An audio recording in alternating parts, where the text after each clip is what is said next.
No les voy a decir más de aquí en adelante décimo par. ¿Por qué? Porque ya sabemos que todas las vísceras que vamos a ver hoy están inervadas. La forma parasimpática está inervada por el décimo par craneal.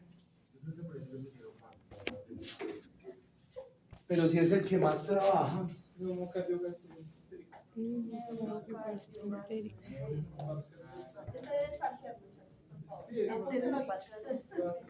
Y se los pongo en el parcial y me colocan neumoentérico, gastro, no sé qué vaina. Cardíaco, que fue que. Ay, pues pucha, lo apagué, ¿no? Ay. Sí. Ya. Muy bien. ¿Qué pasa con ese décimo par?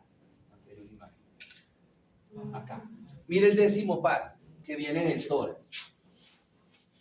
Acá arriba en el sistema nervioso se forman dos décimo par, uno del lado izquierdo, otro del lado derecho. Baja y se mete con el esófago por el hiato esofágico.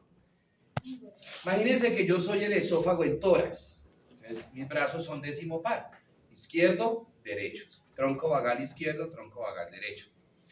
Cuando pasa el décimo par con el esófago por el hiato, el décimo par hace esto. El tronco izquierdo se va hacia anterior y el tronco derecho se va hacia posterior. Y empiezan a dar raíces que se van a entrelazar entre ellas como si fuera una malla de esas de básquetbol. ¿Sí?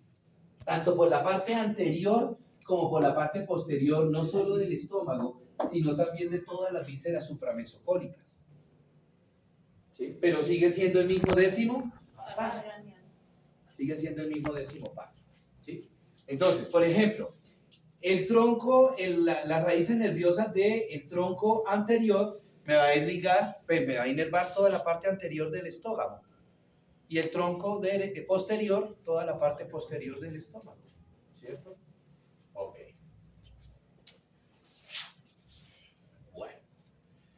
Bueno, inervación simpática. Lo mismo que con el décimo par. Es la misma para todas las vísceras supramesocólicas. ¿Sí?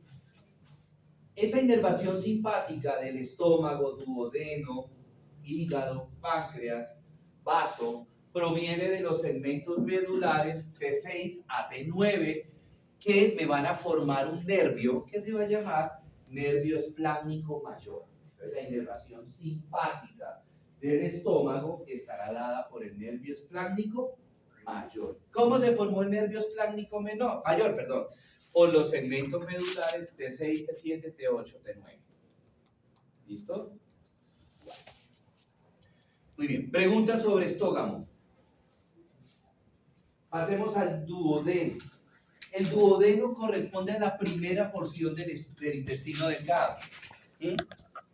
El intestino delgado tiene tres partes, o tres segmentos, o tres porciones.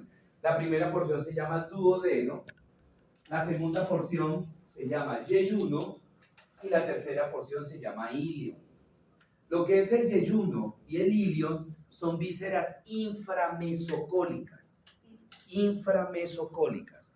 La única parte del intestino delgado que es supramesocólica es el duodeno. Y vamos a ver, como estamos hablando de vísceras supramesocólicas, solamente vamos a ver el duodeno. En la próxima clase, mañana, veremos el resto del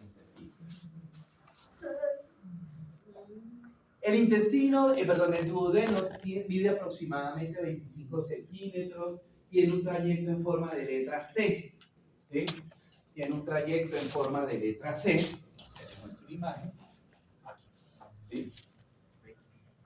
Aquí tenemos entonces el antro pilórico. Aquí en este estrechamiento encuentro el píloro y ya esto es el duodeno. El duodeno tiene 4 porciones. La primera porción se llama porción horizontal.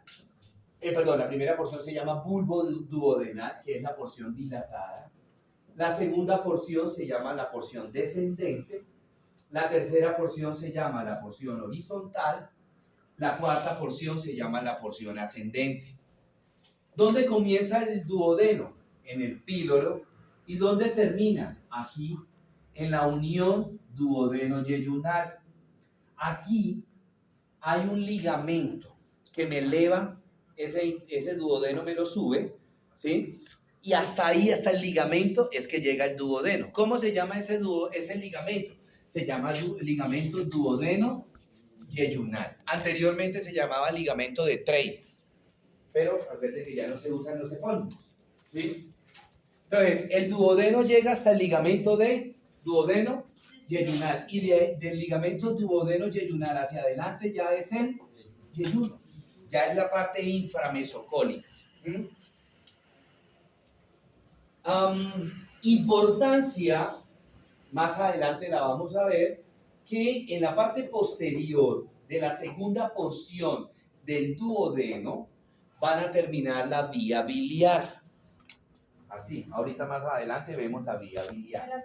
¿En la segunda? En la parte posterior de la segunda porción del duodeno. Bueno, ya vimos esto. Igual, la mucosa del duodeno no es lisa, también tiene unos repliegues, ¿sí? Tiene unos repliegues. Acá podemos ver bonito el píloro. Pasa el quimo del estómago hacia el duodeno. Aquí, en la parte posterior de la segunda porción del duodeno, voy a encontrar unos esfínteres, ¿sí? Unas papilas que son como unas dilatacioncitas, ¿sí? Arriba la papila duodenal menor, abajo la papila duodenal mayor. Después les explico cómo se forma. Ahí, a través de esas papilas, van a pasar los jugos pancreáticos, que también, como los jugos gástricos, son una mezcla de enzimas. Más adelante vemos esa mezcla de enzimas. Entonces, cuando el quimo llega al duodeno, a la segunda porción del duodeno, se liberan esos jugos pancreáticos.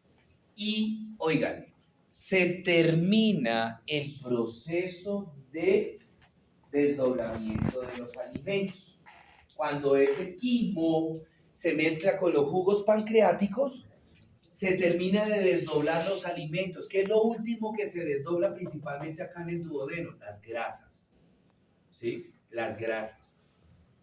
Cuando ya esos jugos pancreáticos actuaron sobre el quimo y que ese producto de desdoblamiento ya pasa a la tercera porción del duodeno, ya no se llama quimo, sino kilo, con Q, no con K, kilo. Y ese kilo es ya los alimentos completamente desdoblados en sus componentes originales, ¿cierto? Y ahí ya pasa a la tercera porción del duodeno, la cuarta porción, y pasa al yeyuno, ¿sí? Bueno, arterias, venas. Bueno. Inervación, no la vamos a ver porque ya sabemos cómo es la inervación, tanto simpática como parasimpática.